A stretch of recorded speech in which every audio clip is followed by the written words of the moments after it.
Magandang araw po sa lahat ng ating mga customer, lalo na po kay Sir Max Yard. Bossing, videoan po natin yung o-orderin po ninyo na generator.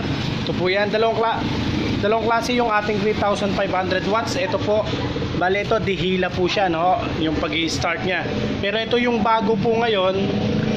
Ito, 3,500 watts lang po siya, pero meron na po siyang starter. So hindi na po tayo maghihila, kahit babae mag-operate nito, kayang-kaya dahil disusi po siya. Tetestingin po natin to, ha. Ayan po, 4 stroke na po siya, tapos 3,500 watts. So purong gasolina po ang kakarga natin dyan. Hindi siya masyadong mausok, unlike diesel, tsaka hindi po siya maingay ng kaunti. Okay, try po natin, ha.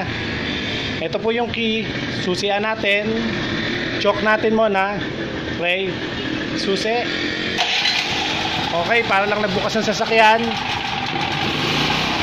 Ayan na po, mandar na yung ventilador. PM nyo na lang po ako sa lahat po ng mga interesado. Tingnan nyo, wala siyang kausok-usok, oh. Okay po, tapos kung papatay po natin siya, dito na lang rin po ang patayan. Yan, dyan.